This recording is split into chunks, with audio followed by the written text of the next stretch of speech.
Capacity होती है और जब भी किसी ग्रुप को बार बार सप्रेस किया जाता है तो एक ऐसा टाइम आ जाता है जब वो रिवोल्ट कर देते हैं या क्रांति पर उतर आते हैं। ऐसा ही कुछ हुआ था हमारे इंडियंस के साथ। ब्रिटिशर्स ने उन्हें इतना तंग किया और इतना सप्रेस किया कि ये लोग भी रिबेलियन पे उतर आए। तो अब हम स्टार्ट करने जा रहे हैं chapter number 5 when people rebel. Thank you so much. तो आइए शुरू करते हैं व्हेन पीपल रिबेल। इस लेसन में हम जानेंगे कि 1857 की क्रांति क्यों हुई और इस क्रांति के बाद ब्रिटिशर्स ने अपनी नीतियों में कौन कौन से बदलाव किए। मैं हूं आरती मिश्रा, यहाँ आप मेरा इंट्रोडक्शन देख सकते हैं। ब्रिटिश काल में भारत की स्थिति बहुत ही दयनीय होती जा रही थी। चाहे वो नवाब हो, किसान हो या फिर सिपाही, सभी के अंदर आक्रोश था। सभी चाहते थे कि इस कंपनी रूल से अपने आप को मुक्ति दिलाई जाए। हर कोई खुद को वापस स्वतंत्र करना चाहता था। सबके अंदर गुस्सा था और सबके पास अपने अलग अलग कारण थे जिसकी वजह से ये रिवोल्ट हुआ।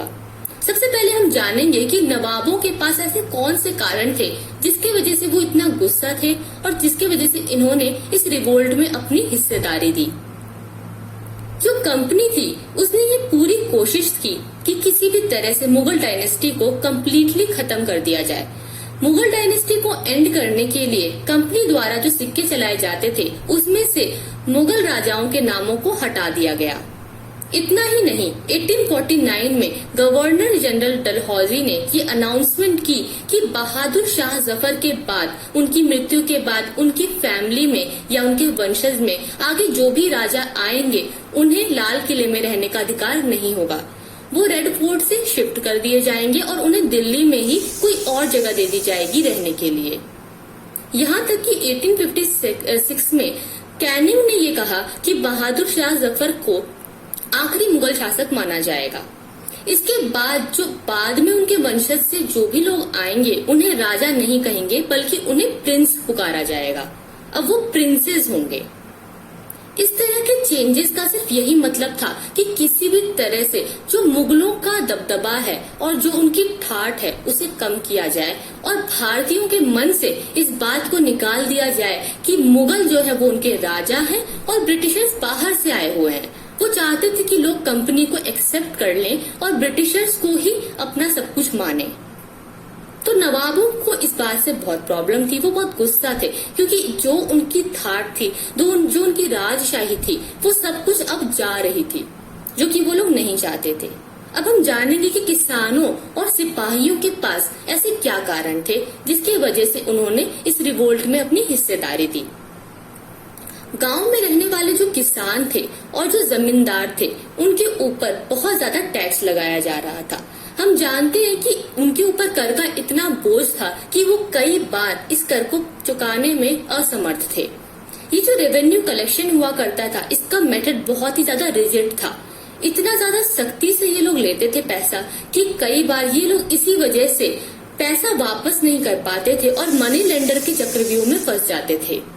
जो मनी लेंडर से ये लोन चुकाने के लिए पैसा लेते थे वो ये कभी वापस ही नहीं कर पाते थे और पीढ़ी दर पीढ़ी ये जो है मनी लेंडर के चक्रव्यूह में फंस करके गुलाम बन जाते थे। जिस जमीन को उन्होंने पीढ़ी दर पीढ़ी जोता था और जिस पर उन्होंने काम किया था वो जमीन से भी वो लोग हाथ धो बैठे थे। तो ऐसे में जो किसान थे उनके अंदर बहुत गुस्सा था और जमींदार भी बहुत परेशान थे क्योंकि कई बार जमींदार भी इतनी ज्यादा पेमेंट नहीं कर पाता था। जो सिपाही थे, इंडियन सिपाही जो थे जिन्हें की कंपनी की सेना में भर्ती किया जाता था, उनके पास भी अपने ही कुछ कारण थे। ये सिपाही बहुत ही ज्यादा नाखुश थे क्योंकि जो उन्हें पेमेंट मिलती थी, जो सैलरी मिलती थी वो बहुत ही कम हुआ करती थी। इतना ही नहीं, जो उनकी कंडीशन थी वो बहुत ज्यादा खराब थी। उन्हें हमेशा नीचे दर्जे से देखा जाता था। उनके ऊपर कुछ ऐसे रूल्स लगाए जाने लगे थे जिसके द्वारा उन्हें ये फील हुआ कि उनके धार्मिक अधिकारों का हनन हो रहा है जो कि उनके धर्म के विरुद्ध है।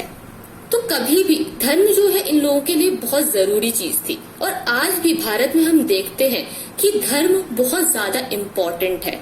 तो अपने रिलीजियस सेंसिटिविटीज को हर्ट करते हुए ये अपना काम नहीं कर सकते थे।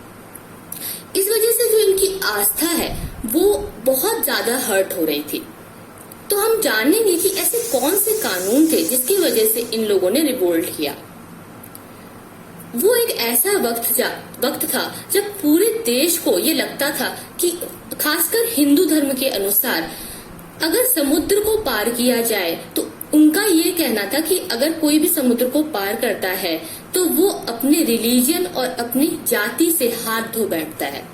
यानी कि अगर आप चाहते हैं कि आप अपनी जाति समाज से जुड़े रहें और आपका जो धर्म है वो निश्चित रहे तो आपको कभी भी कोई समुद्र को पार नहीं करना है। इसी वजह से 1824 में जब सिपाहियों को ये कहा गया कि उन्हें बर्मा में जाके लड़ाई करनी है और युद्ध लड़ना है, जिसके लिए उन्हें एक समुद्री रास्ता पार करना पड़ेगा, तो इन सिपाहियों ने रिफ्यूज कर दिया। उन्होंने कहा कि नहीं, हम ये नहीं कर सकते, ये हमारे धर्म के खिलाफ है। इस वजह से उन्होंने ये प्रायोरिटी दी कि हम इसकी जगह पर लैंड रूट से चले जाएंगे, जमीन से चले जाएंगे, लेकिन हम समुद्र को पार नहीं करेंगे। इसके वजह से बहुत से लोगों को पनिश भी किया गया। बहुत से सिपाहियों के साथ जो है एक तरह से तनाव जो है वो बढ़ता जा रहा था। इसलिए कंपनी ने इस चीज से तंग आके 1856 में ये रूल पास किया कि अब जो भी लोग भर्ती होंगे, जो भी लोग सिपाही बनेंगे, उन्हें कभी भी अगर जरूरत पड़े तो वो लोगों को जाना पड़ेगा और समुद्र को पार करना पड़ेगा, वो लोग मना नहीं कर सकते। इस तरह के जो रूल थे ये इन सिपाहियों को बिल्कुल पसंद नहीं आ रहे थे। तो जब सिपॉइज थे, एक्चुअली में ये लोग सिपॉइज क्या है? सिपॉइज मतलब सिपाही, और जो सिपाही है वो आया कहाँ से? वो एक्चुअली में एक किसान के परिवार से आया हुआ नौजवान है। किसान के परिवार से आया हुआ ये नौजवान असल में एक किसान ही है जिसने यूनिफॉर्म पहनी है सिपाही की। तो ये जो सिपाही है ये कभी भी नहीं चाहेंगे कि उनके परिवार वालों को किसी भी तरह की तकलीफ हो। तो ये लोग जानते थे कि जो गांव में उनका घर है, जो उनका परिवार है, वहां पे जो किसान है वो लोग बहुत दुखी हैं इन ब्रिटिशर्स की वजह से, क्योंकि वो भी जानते थे कि इन्हें बहुत ज्यादा लोन चुकाना पड़ रहा है। तो पैसे की वजह से ये लोग जो है अपनी किसानी छोड़ के सिपाही तो बन गए हैं, लेकिन ये किसानों का दुख समझते थे। अब जो रिफॉर्म्स ला रही थी ब्रिटिश सरकार वो भी बहुत ज्यादा लोगों को बुरे लग रहे थे। तो ऐसे लॉ पास किए गए जिसके द्वारा सती प्रथा को और विडो रीमैरिज के बारे में बात की गई। सती प्रथा को खत्म करने के लिए कहा गया, मतलब कि जो सती हुआ करती थी, यानी कि अगर किसी के पति की मृत्यु हो जाए तो उस औरत को उसकी चिता के साथ खुद जल करके जो है एक तरह से आत्महत्या करनी पड़ेगी। तो इस तरह की जो प्रॉब्लम है वो वहां पे समाज में थी, ये कुरीतियां थी, लेकिन लोगों के लिए ये कुरीतियां नहीं बल्कि ये उनकी आस्था का विषय था। उनके अनुसार ये सब उनके धर्म की बात थी। और साथ ही साथ हिंदू धर्म में विडो रीमैरिज का कोई चलन नहीं था।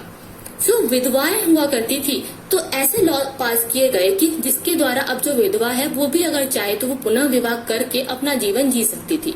लेकिन ये जो कानून है ये धार्मिक अनुसार अगर देखें तो ये लोगों को पसंद नहीं आ रहे थे। यहाँ तक कि इंग्लिश भाषा को एजुकेशन में भी बहुत ज्यादा प्रमोट किया जाने लगा। इंग्लिश लैंग्वेज को कहा गया कि इसे सीखना जरूरी है, इसे पढ़ना जरूरी है, उसके बारे में, उसके लिटरेचर के बारे में, उसके ज्ञान के बारे में लोगों से बातें की जाने लगी, स्कूलों में पढ़ाई होने लगी। तो लोगों को ये भी पसंद नहीं आ रहा था कि हमें अंग्रेज बनाने की कोशिश क्यों करा जा रहा है। 1813 में कंपनी ने अलाउ किया कि जो क्रिश्चियन मिशनरीज हैं वो आ सकते हैं भारत में और वो फ्रीली अपना काम करें। क्रिश्चियन मिशनरीज कौन है? ये ऐसे फादर्स थे जो कि क्रिश्चियन को धर्म को यहाँ पे इम्प्लीमेंट करने के लिए आए थे। वो लोग क्या करते थे कि जो यहाँ के लोग हैं जो हिंदू और मुस्लिम धर्म से ताल्लुकात रखते हैं वो अगर चाहे तो बहुत ही आसानी से क्रिश्चियन बन सकते थे, क्योंकि जो लॉज थे वो बहुत इजी कर दिए गए। जो चाहे वो आसानी से क्रिश्चियन बन सकता था। और अगर कोई क्रिश्चियन बन जाए और वो अपने धर्म से कन्वर्ट हो जाए, क्रिश्चियन धर्म को मान ले, तो उसके पास ये अधिकार होगा कि वो अपने पूर्वजों की जो भी जमीन जायदाद है उस पर अपना हिस्सा रख सके। तो अपने पूर्वजों की जमीन जायदाद लेने के लिए भी अब लोगों के अंदर ये भावना है कि उन्हें क्रिश्चियन बनना पड़ेगा। इस तरह की जो बातें हैं भारतीयों को बहुत बुरी लग रही थी। उन्हें लगा कि ये जो ब्रिटिशर्स हैं ये क्या कर रहे हैं, ये तो हमारे धर्म को, हमारे सोशल कस्टम को, हमारे ट्रेडिशन को, हमारी परंपरा को नष्ट करने के लिए आए हैं। ये बिल्कुल भी सही नहीं है। बाकी सब चीजें जो चल रही थी वो ठीक है, एक बार को आदमी पैसे की मार भी झेल लेता है, भूखा भी रह सकता है, लेकिन अपने धर्म के खिलाफ नहीं जा सकता। तो उसने अपने धर्म के साथ जुड़े रहने के लिए रेबेलियन किया। अब म्यूटिनी क्यों हो रही थी और वो इतनी पॉपुलर क्यों हुई? म्यूटिनी का मतलब है जब सेना का एक जो ग्रुप है वो किसी भी तरह से विद्रोह करे। तो ब्रिटिशर्स से परेशान होकर क्या हुआ, ये जो एक्चुअली में ये रेबेलियन है ये 1857 में शुरू हुआ था। ये हुआ था शुरू मेरठ से। मेरठ में बहुत सारे जगह पे अलग अलग ग्रुप्स जो हुआ करते थे रेजिमेंट्स में, वहां पे विद्रोह शुरू हो गया। इसके बहुत से कारण थे, इन्हें हम समझेंगे। देखिए 29 मार्च 1857 को एक बहुत ही जवान सोल्जर थे मंगल पांडे, जिन्हें फांसी पर चढ़ा दिया गया क्योंकि उन्होंने अपने ऑफिसर्स पे बैरकपुर में अटैक कर दिया था। तो उन्होंने अटैक किया, इसलिए उसे फांसी पर चढ़ा दिया। मंगल पांडे को जब फांसी चढ़ाई गई उसके कुछ दिनों बाद लोगों में जो सिपाही थे उनके अंदर आक्रोश आ गया। वो अलग अलग जगह से जो है कहने लगे कि ये चीजें बिल्कुल भी सही नहीं है। एक्चुअली में इसका रीजन जो था वो ये था कि जो नए कार्टिजेस आए थे, जो एक तरह से बम हथियार आप कह सकते हैं, ये एक ऐसा गोला था जिसे मुंह से पहले छिलना पड़ता था, उसके बाद ही आप उसे यूज कर सकते हैं। मुंह से छिलना कोई बहुत बड़ी प्रॉब्लम नहीं है, लेकिन ये जो बनाया गया था, ये सामान, ये जो आइटम है, कहा जा रहा था कि इसके ऊपर जो कोटिंग है, वो स्किन जो इसमें यूज किया गया है वो गाय का और सुअर का है। तो हिंदू धर्म के अनुसार गौ हत्या बहुत ज्यादा पाप माना जाता है, तो वो कभी भी नहीं चाहेंगे कि किसी गौ हत्या की वजह से जो उसका मांस आ रहा है उसे वो लोग यूज करें। और जो सुअर का मांस है उसे मुस्लिम लोग जो है वो मुंह से नहीं लगा सकते थे। तो हिंदू और मुस्लिम दोनों एक हो गए। उन्होंने कहा कि ये तो हमारे धर्म के बिल्कुल ही खिलाफ है, ये हम नहीं कर सकते।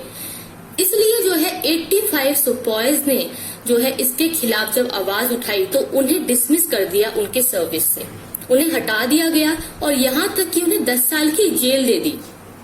जब उन्हें 10 साल की जेल मिली तो 9 मई 1857 को इसका ऐसा रिस्पॉन्स आया जिसे आप कह सकते हैं बिल्कुल एक्स्ट्रा ऑर्डिनरी था।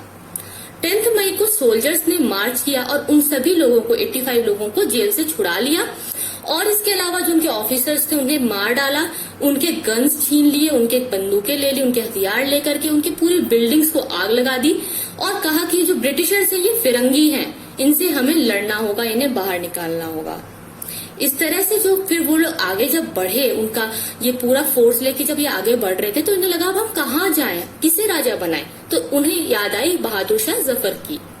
बहादुर शाह जफर अनविलिंगली पहले वो भी थोड़ा हिचकिचा रहे थे, फिर उन्होंने बात मान ली और वो लीडर बन गए। और उन्होंने क्या किया कि सभी को चिट्ठी लिख दी, जो भी दूसरे रूलर्स थे कंट्री में और जो दूसरे नवाब थे, सबके पास इंडियन स्टेट में चिट्ठी चली गई कि हमें जो है ब्रिटिशर्स से लड़ना है। इस तरह से पूरा रेबेलियन अब शुरू हो जाता है। दिल्ली में और लखनऊ में, कानपुर में, अलग अलग जगह जो है रेजिमेंट्स में, डिफरेंट जो रेजिमेंट्स हुआ करते थे वहां पे ये सारे सिपाही मिलकर विद्रोह कर रहे थे। और यहाँ पे लोकल जो लीडर थे, जमींदार थे, चीफ्स थे और जो गांव के लोग थे वो भी यहाँ पे आ गए, उन्होंने भी साथ दिया। सब लोग जुड़ गए। तो नाना साहेब जो कि पेशवा बाजीराव के अडॉप्टेड सन थे, तो उन्होंने कहा कि मैं जो हूँ, मैं बहादुर शाह के अंतर्गत अपने आप को गवर्नर डिक्लेयर करता हूँ। और इसके बाद उन्होंने कहा कि मैं खुद पेशवा हूँ। और यहाँ ऐसा कहते हुए कानपुर से उन्होंने जितने भी ब्रिटिशर्स थे उनको बाहर निकाल दिया। लखनऊ में ब्रिजेश कादिर थे, इन्होंने भी इस प्रकार से इसके खिलाफ आवाज उठाई। और उनकी माता जो बेगम हजरत महल हैं, उन्होंने भी बहुत एक्टिवली सपोर्ट किया और ब्रिटिशर्स के खिलाफ मूवमेंट चलाए। झांसी में रानी लक्ष्मी बाई का साथ दिया तांतिया तोपे ने और नाना साहेब ने। इन लोगों ने भी मिलकर जो है सिपाहीज की हेल्प की और सिपाहियों के साथ मिलकर के यहाँ पे